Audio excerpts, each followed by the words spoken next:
Hello guys, नमस्कार। मैं हूं विजय दिवाकर और आप देख रहे हैं हमारे यूट्यूब चैनल विजय दिवाकर। चलिए हम बात कर रहे हैं यहाँ पर प्रश्न 16 की। ये प्रश्न 16 बोर्ड परीक्षा 2020 के विज्ञान में सेट ए में आ चुका है और इसका उत्तर विस्तार से मैं आप लोगों को एक एक पॉइंट को समझा रहा हूं ताकि बोर्ड परीक्षा में जितने भी प्रश्न आए हुए हैं उन सब का वीडियो आपको मिलने वाला है हमारे डिस्क्रिप्शन बॉक्स से।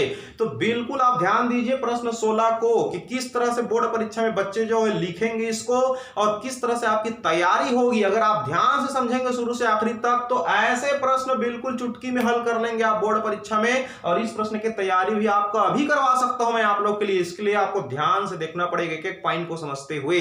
तो चलिए शुरू करते हैं। यहां पर प्रतिरोध का समांतर क्रम संयोजन क्या है? समांतर क्रम संयोजन किसे कहेंगे प्रतिरोध का?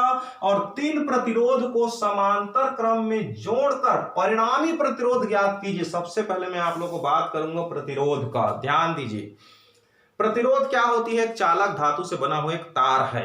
आप सबके घर में प्रतिरोध लगा हुआ है। तो प्रतिरोध का काम क्या है? धारा के प्रवाह में जो मार्ग में जो बाधा उत्पन्न करती है, विद्युत धारा, विद्युत करंट, इलेक्ट्रिक करंट के प्रवाह के मार्ग में जो बाधा उत्पन्न करती है उसको कहते हैं प्रतिरोध। और जितने मात्रा में वो बाधा उत्पन्न करेगा उसकी मात्रा को उसका प्रतिरोध कहेंगे। इसका मात्रक है ओम। ओम के नियम से निकला है। ठीक, तो यहां पर प्रतिरोध को जोड़ना है। अब प्रतिरोध जब जोड़ेंगे तो जोड़ने की दो तरीका होती है, श्रेणी क्रम होता है, एक समांतर क्रम है। किसी दिन मैं श्रेणी क्रम का वीडियो बना दूंगा, लेकिन बोर्ड परीक्षा में समांतर क्रम संयोजन को पूछा है प्यारे बच्चों। हो सकता है नेक्स्ट बार श्रेणी क्रम को पूछ दे, तो इसलिए आप ध्यान दीजिए, पहले समांतर क्रम को समझिए।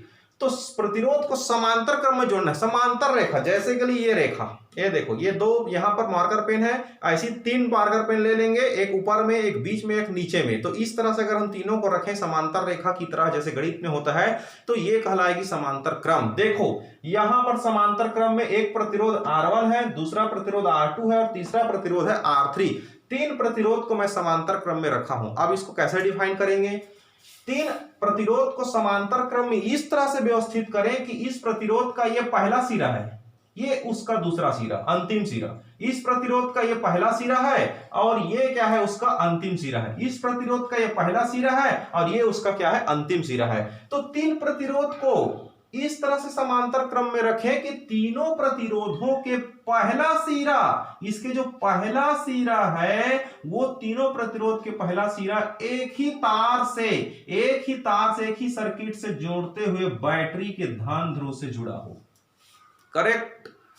तीन प्रतिरोध के जो प्रथम सिरा है, फर्स्ट सिरा जो है, एक वायर से कनेक्ट होकर के बैटरी के धन ध्रुव से जोड़ें और तीनों प्रतिरोध के जो अंतिम सिरा है उसको फिर कनेक्ट कर दिया हमने एक ही वायर से, सर्किट बना करके बैटरी के ऋण ध्रुव से जोड़ देते हैं।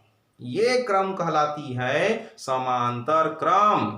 तीनों प्रतिरोध के प्रथम सिरा को बैटरी के धन से जोड़ना है और तीनों प्रतिरोध के अंतिम सिरा को बैटरी के ऋण ध्रुव से जोड़ देना है।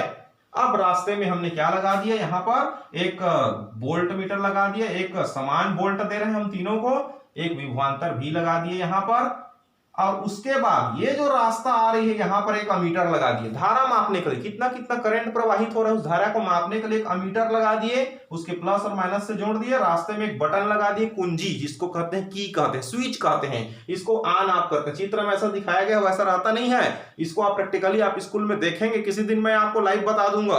तो यहां पर ये स्विच है ऑन ऑफ करने का, जिसको की के कहते हैं, के फॉर की माने चाबी, कुंजी।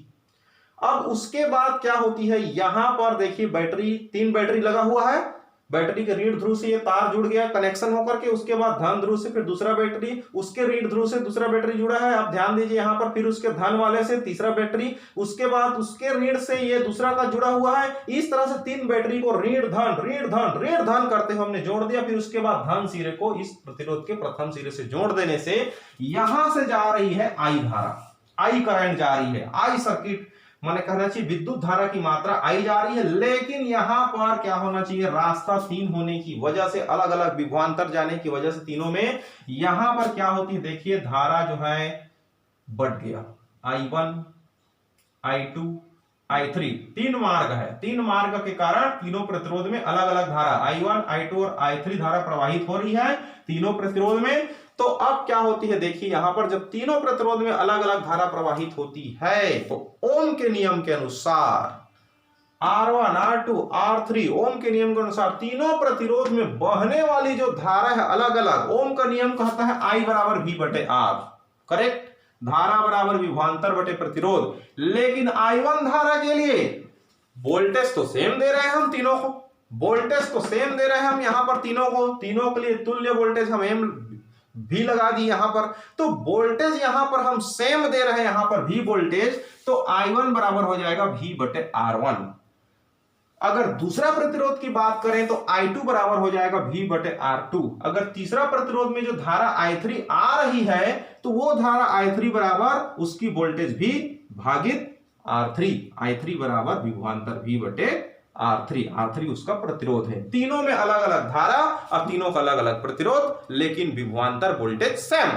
अब यहां पर क्या करना है, मान ली जाए यदि तुल्य प्रतिरोध जो है, सबका तुल्य प्रतिरोध अगर हम कैपिटल R मान लें तो ओम के नियम के अनुसार क्या हो जाएगा, तुल्य प्रतिरोध R है तो फिर धारा I बराबर V बटे R होगा। ठीक, धारा I बराबर V बटे R होगा। अगर तुल्य प्रतिरोध R है तो संपूर्ण धारा के लिए यहां पर तुल्य प्रतिरोध अगर R है तो इस धारा I के लिए हो जाएगा I बराबर V बटे R। परंतु किरचॉफ के नियम से अगर हम किरचॉफ का नियम यहां पर लगा दें, किरचॉफ का नियम, ये जो परिपथ है यहां से जंक्शन से तीन धारा I धारा का वितरण हो गया तीन धारा में, तो किरचॉफ के नियम से हो जाएगा I बराबर I1 plus I2 plus I3। संपूर्ण धारा I बराबर I1 plus I2 plus I3, तीनों धारा का योग I है। लेकिन इस I का मान ये है V बटे R, इस I1 का मान ये है V बटे R1, इस I2 का मान ये है V बटे R2 और इस I3 का मान ये है V बटे R3।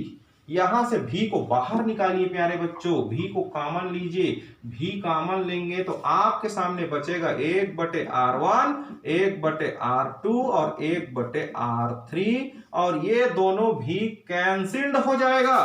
तब आपके सामने बच गया 1 बटे R बराबर ये तुल्य प्रतिरोध बराबर ये छोटे छोटे प्रतिरोधों का मान है 1 बटे R1 प्लस 1 बटे R2 प्लस 1 बटे R3। ये हो गया आपका व्यंजक, समांतर क्रम संयोजन के तुल्य प्रतिरोध का ये अभिष्ट व्यंजक हो गया। इस तरह से प्यारे बच्चों आप लोग को बोर्ड एग्जाम की परीक्षा में आप लोग को बनाना है, तो हमने बिल्कुल डिटेल से आप लोग को बता दिया। इस तरह से बिल्कुल निकाल करके आप हमारे चैनल पर लगातार बने रहिए। इस तरह से और परीक्षा में आने लायक, बोर्ड एग्जाम में आने लायक इंपॉर्टेंट अगर आप वीडियो पाना चाहते हैं तो आप हमारे चैनल को सब्सक्राइब करके बेल आइकन की घंटी को जरूर दबाएं, ताकि इंपॉर्टेंट प्रश्न का वीडियो बनते ही आपके मोबाइल में दर्शन हो जाएगा।